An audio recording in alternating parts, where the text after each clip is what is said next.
بسم الله الرحمن الرحيم. الرحمن علم القرآن خلق الإنسان علمه البيان. الشمس والقمر بحسبان والنجم والشجر يسجدان والسماء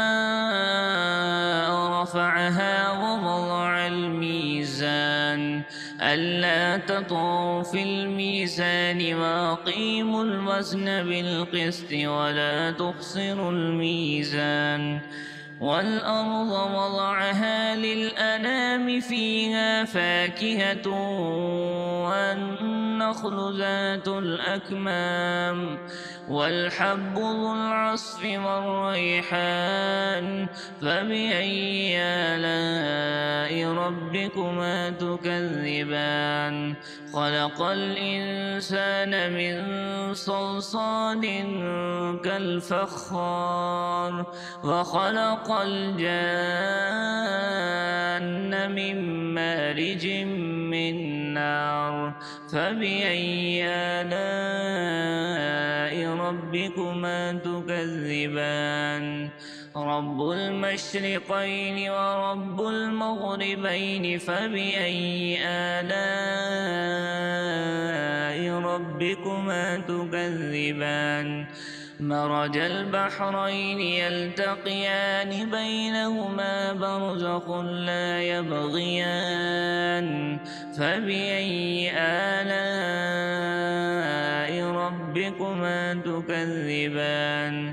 يخرج منهما اللؤلؤ والمرجان فبأي آلاء ربكما تكذبان.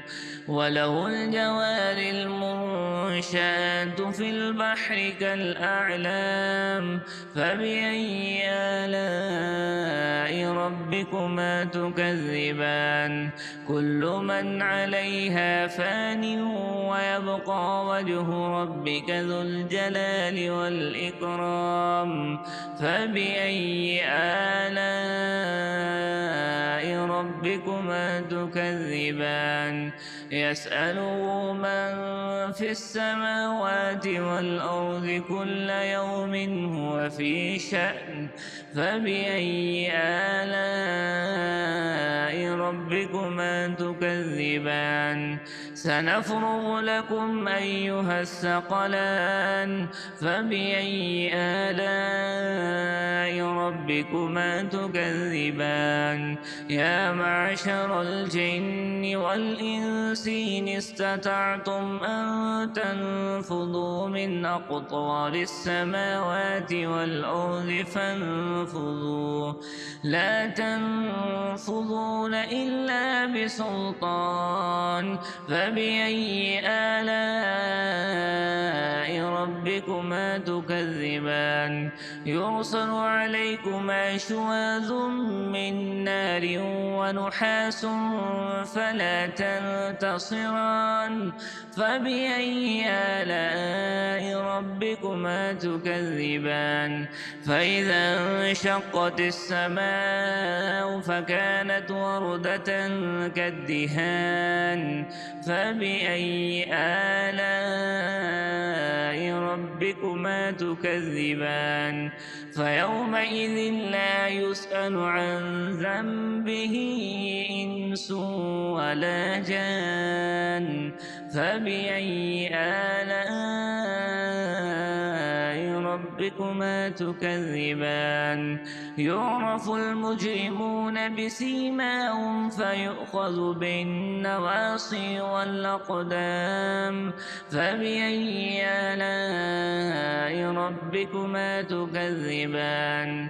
هذه جهنم التي يكذب بها المجرمون يطوفون بينها وبين حميم آن فبأي فبأي آلاء ربكما تكذبان ولمن خاف مقام ربه جنتان فبأي آلاء ربكما تكذبان ذواتا أفنان فبأي آلاء ربكما تكذبان فيهما عينان تجريان فبأي آلاء ربكما تكذبان فيهما من كل فاكهة زوجان فبأي آلاء ربكما تكذبان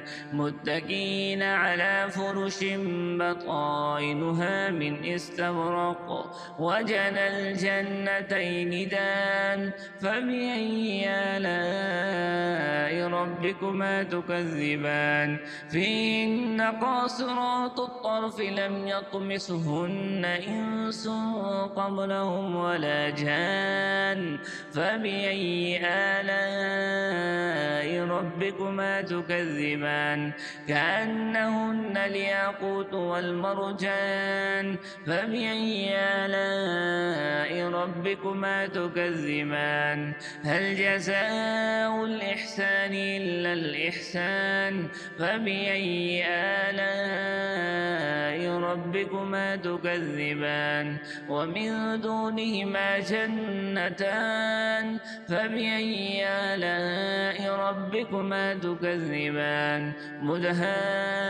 مدهامتان فبأي آلاء ربكما تكذبان فيهما عينان نضاختان فبأي آلاء ربكما تكذبان فيهما فاكهة ونخل ورمان فبأي آلاء ربكما تكذبان فيهن خيرات حسان فبأي آلاء ربكما تكذبان حور مقصورات في الخيام فبأي آلاء ربكما تكذبان لم يطمسهن إنس قبلهم ولا جان فبأي آلاء ربكما تكذبان متكئين على رفرف خضر وعبقري حسان فبأي آلاء ربكما تكذبان تبارك اسم ربك ذي الجلال والإكرام.